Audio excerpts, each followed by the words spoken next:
Hey guys, so I guess this is the beginning of a new series I'm going to try out called I Review Movies I Just Saw While I Go Out and Do Errands for the day. It's the summer, so I have basically nothing else that I really have to do right now. So, keeping it all busy and such and such. Yesterday I saw Incredibles 2. Fantastic movie. So worth the 14-year wait. I remember seeing the original one when I was like a kid, and it's weird because this movie was kind of aimed at my age range in a weird way. It's kind of grown and changed in the same way that we all have, but it's not that different necessarily from the original one, and that's not a bad thing. It's different in a new plot, new characters, new powers. You kind of get a really good look into the new family dynamic, but at the same time, it is The Incredibles. My original kind of fear going into it was that it was going to be much more a story of, it was going to be pushing some kind of agenda, like, this is Elastigirl's out there doing it, and now you're going to be kind of stuck watching Bob at home with 3 superpowered kids, and just kind of, they're doing whatever. And I was sorely mistaken. There was so much more action and really interesting fights in it that I thought I didn't actually necessarily expect, and I'm kind of stopping myself for not having expected something as good as that. The little short that came beforehand was even actually a little funny. It was about a Asian mother and her son and kind of growing up, and that, again, Disney's pulled it off. It's really kind of cute and benefits it was set in Toronto, so that was always a really fun thing. But back to Incredibles, it was just amazing. All the fight and actions, everything looked so beautiful. I think it was probably the best looking Pixar movie that I've seen so far. There hasn't really been one before this that you could just tell every little thing, every little detail was thought of. The whole 60s aesthetic of the whole movie in this kind of retro futuristic style was fascinating, and it was more than just a visual thing too. The film did a fantastic job of kind of breaking down what exactly you kind of expected out of the 60s. Things like, I don't know, racism, misogyny, that kind of stuff. And it dealt with little social aspects in a way that was actually very, very creative. There's one scene where I think they're driving in a car, and you hear an announcement about Congress on the radio in the background. And that is the funniest joke I've heard in a Pixar movie ever. Me and my friends were dying laughing for the next minute and a half at least after that, and I didn't know that a Pixar movie could legitimately get me to laugh so much. In things like comparing this to other superhero movies like the Marvel or DC franchise, whenever they kind of have a joke or something put into the movie, I sometimes find myself kind of laughing along, but more in a way of it's more fun to enjoy the movie if you do laugh along, instead of, I'm just gonna kind of sit here, watch the movie, there was the joke, and sure, it was funny, but I'm not going to laugh at it. It does actually kind of enhance the experience if you kind of give in and laugh along to it, even if it isn't necessarily one that does make you legitimately laugh.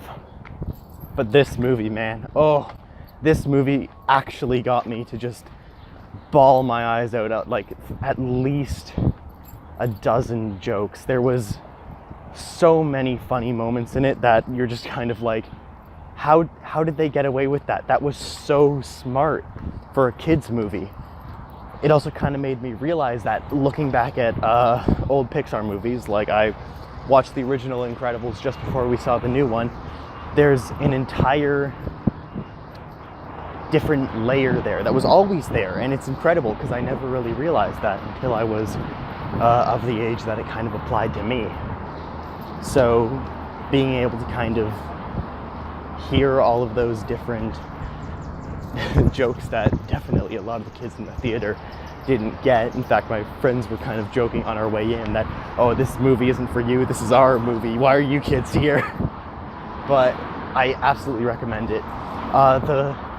Whether it's better or not than the original Incredibles movie is hard to say, because you could totally enjoy this movie without having seen the original, but it is very much reliant on the original. It kind of pulls a bit of the immediate sequel in the sense that it literally, you could watch the movies back to back as one continuous movie, and most likely, unless you had seen the ending of the original, have a hard time telling where one ended and the next one began, because there's just villains and side villains and battles. There was a superhero side character whose power was to crush things, and he has one scene and one line, or not really one line, but one scene where he says things directly to the camera, and he is actually hilarious.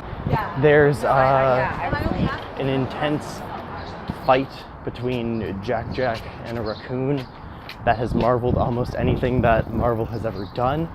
That was phenomenal. But one of the best things about the movie that I think was important, and that the first one actually potentially lacked, was the amount of time that it spent building the family relationship.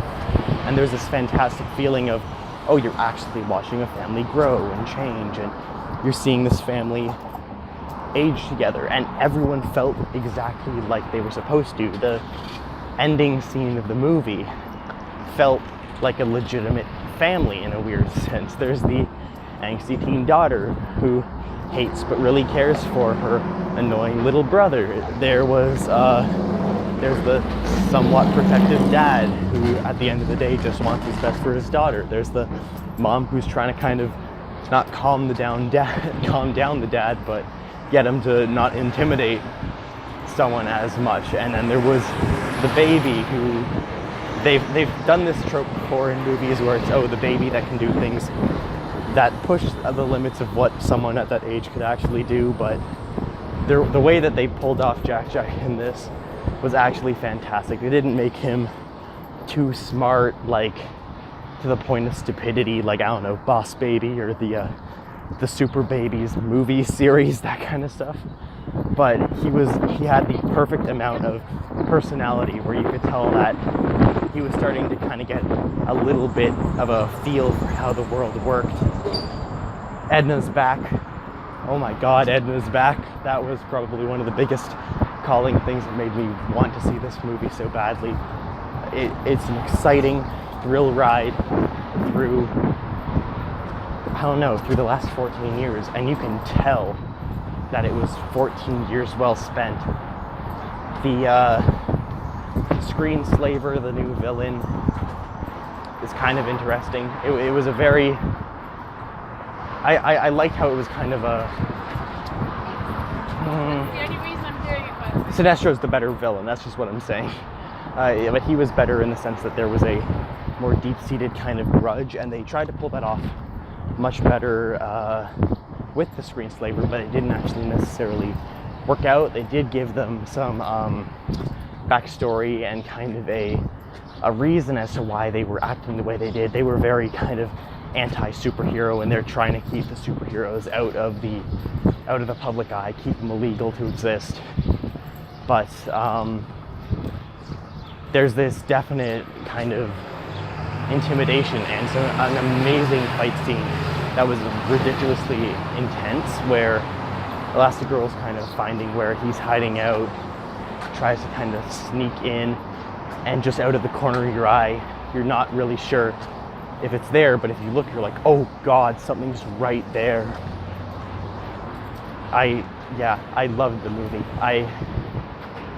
What makes the second one so great is because the first one exists, if that makes sense. So I have a very hard time saying that a sequel is better than an original, because for a sequel to exist, typically it's because the original was so good and such an original idea. And usually that's what I like in movies, original concepts. So sequels already don't really have that going for them. In the sense that if this movie was standalone, if this was the first one they released, wouldn't be great. It would be confusing. People wouldn't really understand what was going on. There would be a lot of kind of lacking character development. But because it's part of a series, I'm totally willing to say that it's as good, if not slightly better, as a movie than the original one was. It's kind of in the same way that the original Incredibles was such a great movie, because I can't really think of a single thing that it did wrong in it per se. you can't really find like a specific point where you're like, oh, that was terrible, that was dumb, that was stupid. So, but that doesn't necessarily mean that it's a perfect movie. So it was fascinating to kind of see how they were able to improve on that. Frozone's back and Honey's back, but I came into it really looking forward to what the next version of the super suit was going to be, and it was just kind of like, oh, that's all they did with it. But anyways, aside from that, all their powers look amazing. Frozone especially, being able to kind of see the different like individual ice crystals forming was really smart and fantastic. Like you're able to look at a large scale thing and see every little chunk of whatever, versus like earlier Pixar when it was, okay, a dust cloud or a blast or a liquid simulation was the best that they had at the time. And it doesn't mean that it looks worse now, but in comparison, in a weird enough way, if they were going to ever do a remastered version of any Pixar movie, I would have to definitely recommend they go back and do a remastered version of The Incredibles. That would look phenomenal. Someone do like a super cut of the first and second back to back. And I think about, yeah, that's a good chunk of what I enjoyed about the movie. Was a few things that I would have liked to change, but there really isn't a whole ton. I really recommend all of you guys get out and give it your best shot to go see The Incredibles. So with that, I think I'm gonna have to give Incredibles 2 an A. So thank you so much for watching. If you guys kind of like this thing of me just walking and casually talking / ranting about movies that I've just seen, just let me know. The summer's gonna be kind of crazy. Definitely gonna be seeing a lot of movies. But yeah, see you guys next time.